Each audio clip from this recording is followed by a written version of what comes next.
The story of squirrel and magic pond. गिलहरी और जादुई तालाब की कहानी। एक जंगल में एक चुलबुल नाम की एक गिलहरी रहती थी। वह बहुत चंचल और उछल कूद करती थी। कई बार जंगल के जानवर उसे समझाते थे, गिलहरी इतनी उछल कूद और शरारत करना ठीक नहीं है, लेकिन वह नहीं मानती थी। उसे यह सब करने में मजा आता था। एक दिन चुलबुल एक पेड़ पर उछल कूद कर रही थी। तभी वहां गोलू भालू आया। चुलबुल कूदकर उसकी पीठ पर बैठ गई।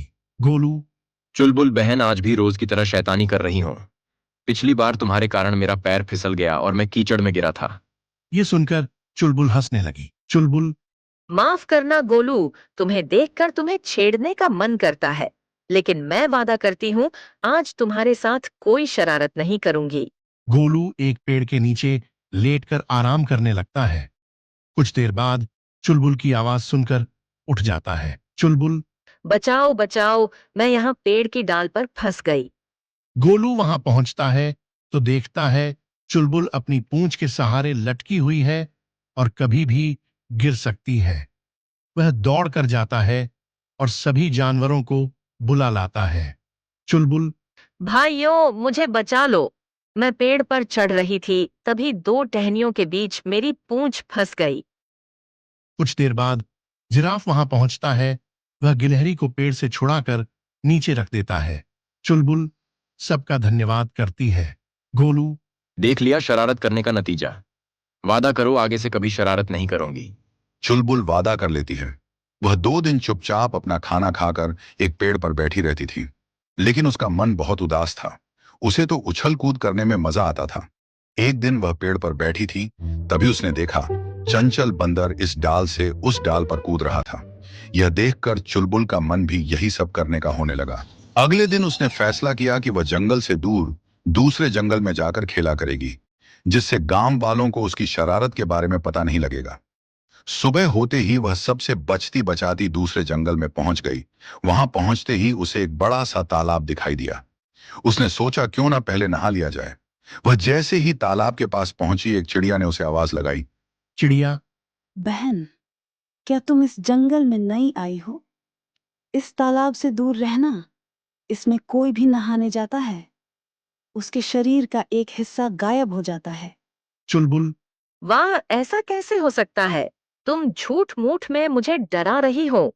चिड़िया, तुम्हारी मर्जी, मैं तो तुम्हें सावधान कर रही थी। जाओ, नहाकर देख लो, पता लग जाएगा। चुलबुल नहीं मानी। उसने तालाब में डुबकी लगा ली। उसे बहुत मजा आया। वह बहुत देर तक तालाब में नहाती रही। जब वह तालाब से बाहर निकली तो चिड़िया उसे देखकर हंसने लगी। चुलबुल, तू क्यों हंस रही है? चिड़िया, तुम्हारी पूंछ कहाँ है? चुलबुल ने पलटकर देखा तो उसकी पूंछ नहीं थी। बिना पूंछ के वह बहुत बुरी लग रही थी। चुलबुल रोने लगी। वह तालाब के पास जाकर उससे अपनी पूंछ वापस मांगने लगी। सुबह से शाम होने लगी, लेकिन तालाब से पूंछ वापस नहीं मिली। हार कर बुलबुल वापस चलने लगी। तभी तालाब से आवाज आई। तालाब, ये जादुई तालाब है। तुम्हें चिड़िया ने मना किया था यहाँ नहाने के लिए, लेकिन तुम नहीं मानी, इसलिए तुम्हारी पूंछ चली गई। चुलबुल, मुझे माफ कर दो, अब मैं कभी किसी से बिना पूछे उसकी कोई चीज इस्तेमाल नहीं करूंगी। तालाब, अब तुम अपने जंगल में जाकर सब जानवरों से माफी मांगो और आज से शरारत करना बंद करो। जंगल में सबकी मदद करो, फिर धीरे धीरे तुम्हारी पूंछ वापस आ जाएगी। चुलबुल जंगल में वापस आ जाती है। अगले दिन सब बिना पूंछ की गिलहरी की हंसी उड़ाने लगते हैं, लेकिन चुलबुल बुरा नहीं मानती। वह सबसे माफी मांगती है। फिर वह सबकी मदद करने का वादा करती है। वह बरसात में चिड़िया के बच्चों के लिए दाना लाकर देती है। पेड़ से फल तोड़कर नीचे गिराती है, जिससे गोलू भालू उन्हें उठाकर खा सके। इसी तरह वह सब जानवरों की मदद करने लगती है, जिससे सब उसे दुआएं देते हैं।